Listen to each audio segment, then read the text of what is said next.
tal? Bienvenidas y bienvenidos a un nuevo programa de Aprende en Casa. Una opción con la cual pueden acercarse a los contenidos de las materias y áreas de segundo grado desde sus hogares. Esperamos que se encuentren muy bien y que estén listas y listos para iniciar este programa de historia titulado Herencia Cultural, Herencia Desigual. Veamos de qué va. Seguramente tienen muy claro que las tradiciones de México forman parte de nuestro patrimonio cultural y que cada una de ellas tiene un origen histórico. Actualmente seguimos practicando algunas costumbres y tradiciones que vienen de la época prehispánica, pero también hay otra gran variedad que proviene de la época virreinal. Todos conocemos por lo menos una celebración de origen virreinal o probablemente hayamos participado en alguna, aunque quizá no tengamos muy claro cómo surgió. ¿Qué celebraciones son tradicionales en su comunidad? Recuerden que nuestra vida actual y la forma en que está organizada nuestra sociedad es el resultado del proceso de mestizaje que se vivió a partir de la llegada de los españoles y de otras culturas a América. ¿Qué recuerdan sobre el mestizaje? ¿Qué otras culturas se mezclaron con las tradiciones indígenas?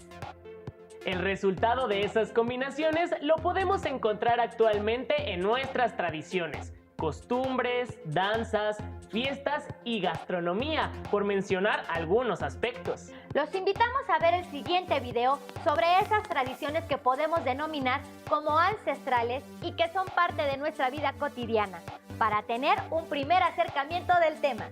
No olviden tener a la mano papel y pluma para anotar sus comentarios, preguntas o nuevos aprendizajes.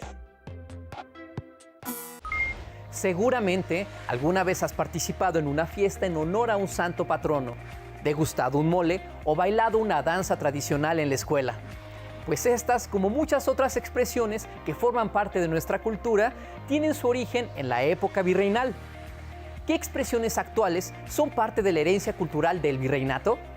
Te invito a echar un vistazo a nuestras tradiciones. La época virreinal en la Nueva España conjuntó elementos indígenas, españoles, africanos y asiáticos, donde se fusionaron prácticas, creencias y tradiciones que dieron origen a la cultura novohispana, de la cual actualmente somos herederos. En nuestra vida diaria podemos ver, oír, hablar, sentir y reproducir diferentes expresiones de este pasado virreinal, que hallamos en la arquitectura, la pintura, la música, el lenguaje, la danza, la gastronomía y la vestimenta, entre otras manifestaciones culturales. Durante la evangelización, las órdenes religiosas recurrieron a la pintura, el canto, el teatro y la danza para enseñar la fe cristiana y rendir culto a sus santos.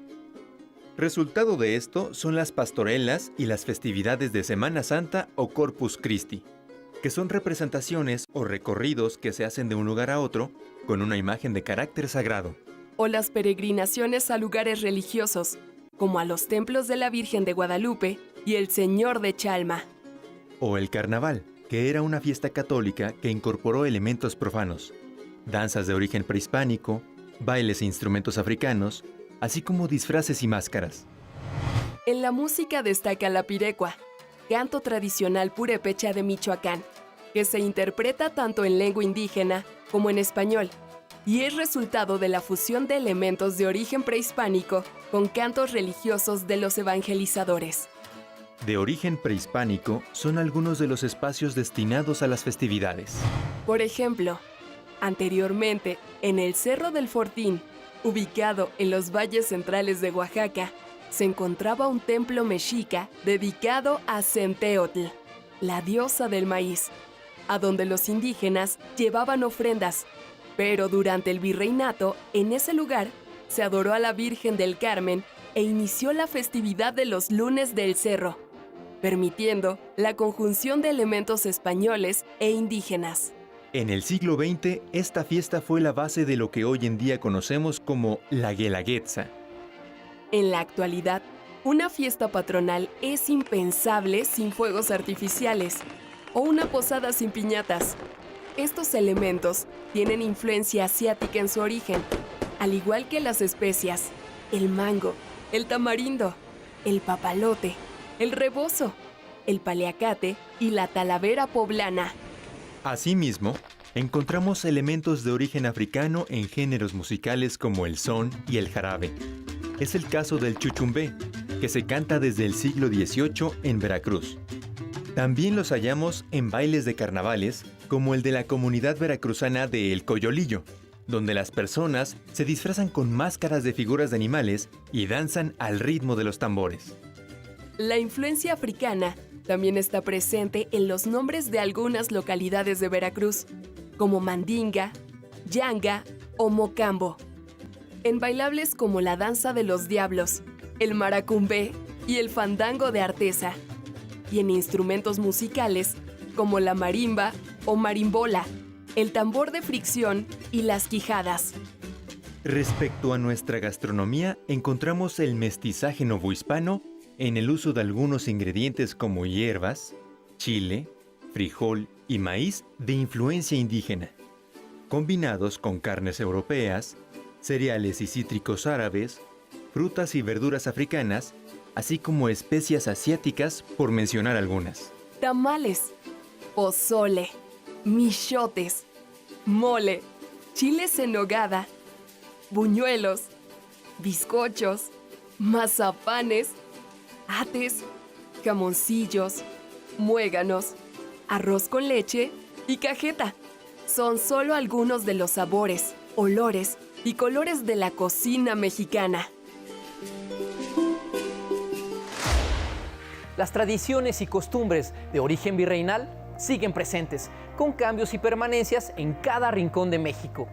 ¿Qué festividades y elementos culturales de tu comunidad son de origen novohispano? ¿Qué otras características culturales reconoces de nuestro pasado virreinal? ¿Qué les pareció el video? ¿Cuántas de esas tradiciones conocían? ¿Han probado los platillos que se mencionaron? Sabemos que México cuenta con una enorme riqueza cultural, heredada del virreinato y que destaca a nivel mundial por sus tradiciones, fiestas y gastronomía. Pero también es importante señalar que si bien durante el virreinato se dio un fuerte mestizaje cultural, también se formaron grandes desigualdades sociales entre la población. La sociedad virreinal estaba muy jerarquizada. Durante el virreinato se formaron grupos sociales específicos, de acuerdo con el origen étnico, color de piel y relaciones sociales de las personas. La desigualdad fue una característica de este periodo y se sigue viviendo hasta ahora.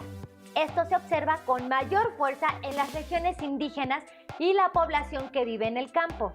El siguiente video nos permitirá identificar que en México gran parte de la población se encuentra sumida en la pobreza y que existen grandes contrastes, pues hay personas que viven con lujos frente a otras que no tienen ingresos, ni siquiera para comer. Acompáñenos a verlo.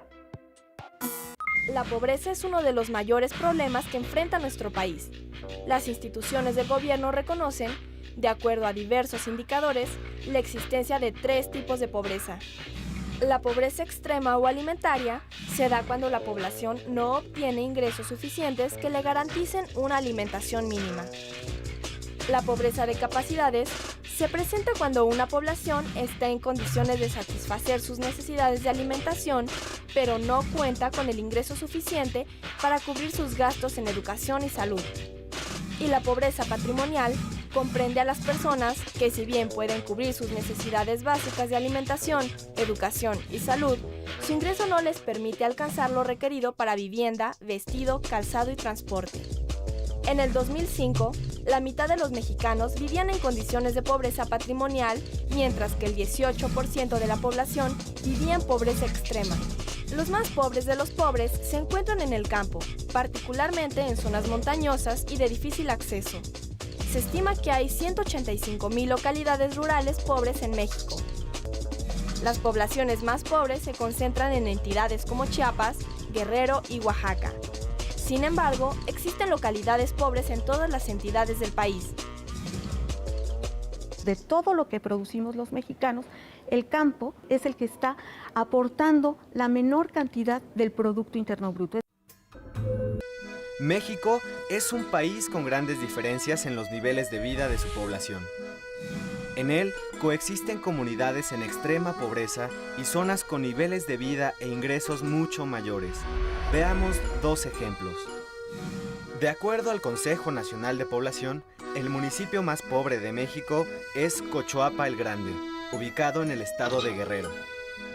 El 76% de sus habitantes de 5 años o más son analfabetas y 9 de cada 10 no terminó la primaria. El 95% habita viviendas con piso de tierra sin drenaje ni sanitario, mientras que el 87% de sus trabajadores obtienen ingresos de hasta 2 salarios mínimos. Por el contrario, el municipio de San Pedro Garza García, en Nuevo León, es considerado el municipio más rico de todo el país.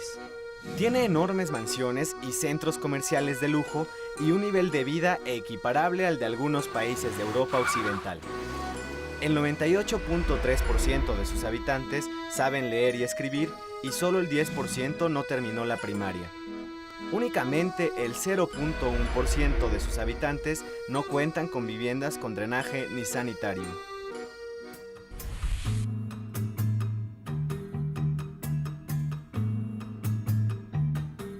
En el campo hay muchísimos contrastes. En el sentido del reparto, por una parte, de los subsidios que da el Estado, por otra parte también de cómo está la infraestructura del campo y de las oportunidades que tienen los productores agrícolas de poner sus productos pues al mercado. En este sentido podemos ver en el campo las grandes diferencias que existen entre los productores que están dedicados fundamentalmente a una alimentación rentable que va fundamentalmente para la ganadería, o para la exportación fundamentalmente de hortalizas, frente a aquellos productores que no tienen absolutamente nada. Estos productores, ¿verdad?, podríamos decir agroindustriales, son los que se llevan la mayor cantidad, por una parte, de subsidios, tienen mayores ventajas de alguna forma hacia los mercados, pero también tienen los mayores recursos. Por otra parte también, si nosotros nos vamos a las zonas del campo mucho más por decir algo, empobrecidas, ahí también vamos a encontrar diferencias, ¿no?, sustanciales. Por ejemplo, las mujeres en estos núcleos no reciben de alguna forma un dinero por el trabajo que realizan. Entonces realmente las desigualdades pues van desde los que tienen y los que no tienen, los que tienen riego, los que no tienen riego, los que tienen servicios y accesos a préstamos o subsidios y los que no tienen esta forma de servicios. Las que, por ejemplo, en el campo, las mujeres, las que no tienen realmente una remuneración o los niños que no tienen una remuneración. Otra de las cosas que podríamos ver en el campo y que se está sucediendo, por ejemplo, zonas que antiguamente estaban dedicadas a hacer labores del campo, en la actualidad pues se están vendiendo para hacer, por ejemplo, centros turísticos o si no, desarrollos urbanos muy fuertes. Tal es el caso, por ejemplo, de todo el estado de Morelos. Está habiendo también estas diferencias y esta imagen de alguna forma urbana, donde en una ciudad podemos ver ricos y pobres, también es mucho más fácil ahora contemplarlo en el campo con estos desarrollos urbanos, porque estas zonas tienen un alto desarrollo y hay al ladito, pegadito, pues unas zonas que están completamente pauperizadas. O sea, esas desigualdades van en todos sentidos. Los más altos índices de marginación en México se concentran en las comunidades indígenas. La cuarta parte de los indígenas mexicanos de 15 años y más no saben leer ni escribir. El 60% habitan en viviendas sin drenaje y más de la mitad de la población indígena ocupada gana menos de 2 salarios mínimos al día. El índice de desarrollo humano indígena a nivel nacional es casi 15% menor al IDH de la población no indígena. Su desarrollo es menor en indicadores como educación, salud y nivel de ingresos. Esta situación reproduce las condiciones de inequidad y marginación en la que viven una gran cantidad de indígenas en nuestro país. Ante la falta de oportunidades en sus comunidades, muchos indígenas migran en búsqueda de mejores alternativas de desarrollo. Los datos sobre los estados más pobres de nuestro país son alarmantes, ¿verdad? ¿Ustedes conocían esa información? Esta situación es preocupante, pues además de ser los más pobres, tienen los mayores índices de analfabetismo. Y si combinamos esto con la falta de oportunidades en el campo, nos encontramos frente a un panorama muy complejo. La situación se torna más grave en el caso de las mujeres, pues la desigualdad se agudiza si son mujeres indígenas o si viven en el campo. Como pudimos observar, quienes viven en las zonas más vulnerables no tienen las mismas oportunidades para alcanzar una vida digna, es decir, contar con estabilidad económica, con acceso a una educación de calidad, con servicios de salud y una vida libre de violencia. Desafortunadamente, los programas sociales que se han implementado no han logrado abatir la pobreza y la desigualdad. Hace falta atacarla de raíz y buscar diferentes alternativas para que la mayor parte de la población tenga una vida digna. Los invitamos a ver el siguiente video para conocer cómo se enfrenta la pobreza en el campo y qué acciones se han implementado para tratar de erradicarla.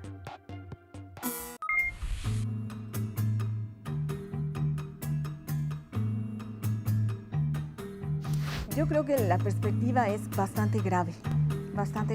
Gran parte de los subsidios que se están dando en la actualidad al campo o no se reciben a tiempo, es decir, no se reciben cuando es necesario para comprar insumos de las cosechas, sino que se dan mucho después. Y por otra parte, los programas realmente van más bien a atender a la pobreza, pero para tratarla de alguna manera de apalear en un primer momento, pero no para combatir a la pobreza. Por ejemplo, los programas que dan de alguna forma dinero a los niños para poderse sostener y que puedan asistir a la escuela son muy buenos, pero no están de alguna forma incidiendo en la producción del campo y en que sus padres puedan de alguna forma tener mejores recursos para poder alimentarlos. En la actualidad esto es muy preocupante porque la mayor parte del territorio mexicano, según el censo agrícola del 2007, dejó de producirse alrededor de un 25% de las tierras en México, lo cual, bueno, pues es espeluznante, ¿no?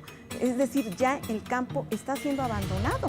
Ya ni siquiera los pequeños productores o los productores que antes lo hacían para su autoconsumo, lo están trabajando.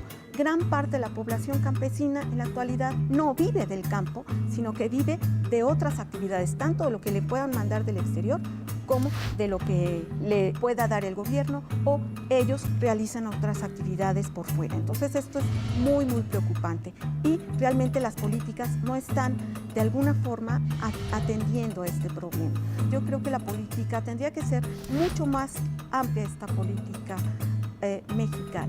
Por una parte, sí tratar de revitalizar el campo, quizá una política de aranceles mucho más centrada en poder de alguna forma controlar. En este sentido, habría que ver el de la renegociación de este tratado de libre comercio en materia agropecuaria. En las comunidades rurales se concentran los más altos índices de marginación en México. La pobreza afecta principalmente a los pueblos indígenas. En México, los más pobres de los pobres son indígenas. La situación de pobreza que enfrenta la población indígena y quienes viven en el campo es sumamente complicada, pues es difícil que puedan vivir de lo que el campo produce y por eso mucha gente busca otras actividades para subsistir. Algunos se van de sus lugares de origen para tratar de encontrar mejores condiciones de vida. Es cierto que existen varios programas de apoyo para grupos vulnerables, pero no son suficientes. Los problemas de pobreza y desigualdad continúan sin atenderse de raíz. La desigualdad sigue presente. Observamos que la mayor parte de los ingresos se concentran en pocas manos y que gran parte de la población no cuenta con los recursos necesarios para vivir dignamente.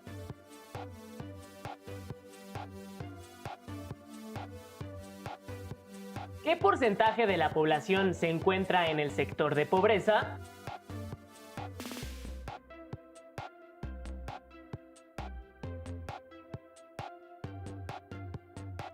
¿Qué acciones hacen falta para erradicarla?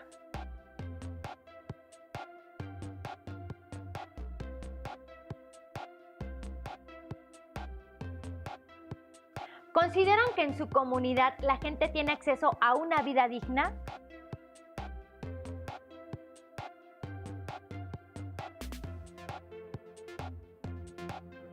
¿Por qué? ¿Qué haría falta?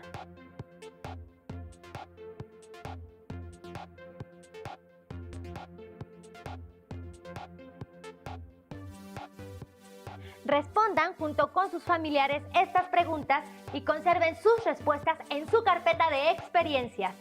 Así, cuando regresen a sus escuelas, una vez que haya pasado la contingencia, también podrán compartir sus aprendizajes con su grupo.